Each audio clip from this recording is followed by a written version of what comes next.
The University of Arizona is facing a $177 million budget shortfall, and its plan to get out of it is raising lots of questions.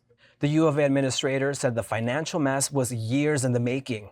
61 of the university's 81 budget units, key among them the athletics department, have overspent this year. The plan to stabilize the UA budget could take up to 3 years. The school hired the executive director from the Arizona Board of Regents to lead these efforts, but the pushback from the decision forced John Arnold, the director, to temporarily step down from the board. Fred Duvall also stepped down as chair of the Board of Regents over his response to the crisis. Arizona Governor Katie Hobbs is among the top critics of the University of Arizona's plans to tackle the budget shortfall, saying it's headed in the wrong direction. UA President Robert Robbins sat down with education reporter Helen Rummel to talk about why he should stay on the job. So President Robbins, you have frequently talked about the financial crisis that was found by ABOR in November of last year, and said that you need to find the causes first. And so can you walk us through what some of the causes for the situation the university is in now? One is that our system that we've been operating on in terms of resource allocations it has been decentralized, and we're seeking, as part of the solution to the problems that we found, to more centralize and put proper controls on the spending. Our investment in merit aid, particularly to out-of-state students, was something that I think we invested in. We've had great success, but we need to not invest as much of that merit aid money for out-of-state students. And then, of course, there's athletics and the convergence of all the factors that are going on in college athletics that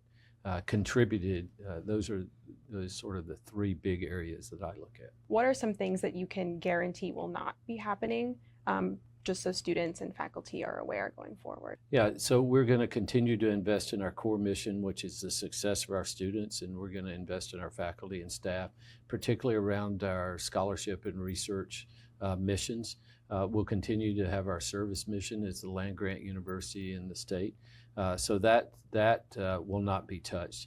There will be no furloughs. We're going to honor all the commitments that we've made to students so far. So we had a 4-year guarantee plan that will be phasing out, as well as reducing the merit aid. But all of the students that we've committed to, we won't take those things away.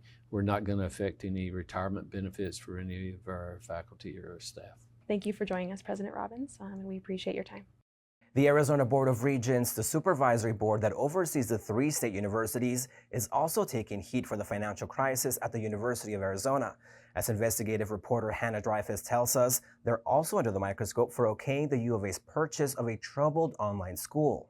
In 2020, the University of Arizona purchased then Ashford University, formerly a for-profit school with about 35,000 students. The acquisition promised to increase student diversity and to bring in more revenue, but nearly 4 years later, U of A officials admit it won't turn a profit until at least 2025. Now, administrators must explain why they purchased Ashford, despite a known troubled history that includes multiple lawsuits accusing the school of misleading students about costs and the value of their degrees. The acquisition, coupled with the budget shortfall, has drawn anger from Arizona students and faculty over a perceived lack of oversight and conflicts of interest.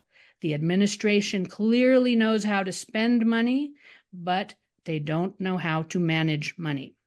That anger has also been directed at the Board of Regents, the public body appointed to oversee higher education in Arizona. At the latest board meeting, Regents went after university faculty for criticizing them and raising concerns about potential conflicts of interest. I frankly now doubt the accuracy and credibility of any one of the many accusations that are being made against the university and the president. That earned a powerful rebuke from Governor Katie Hobbs, who chastised the board, calling their behavior appalling and unacceptable. Hobbs also criticized the board's oversight of the Ashford acquisition and the mixed messages Regents officials have been giving the media and the public. The board's report said they had vetted the process, contradicting what school administrators told the Arizona Republic just days before.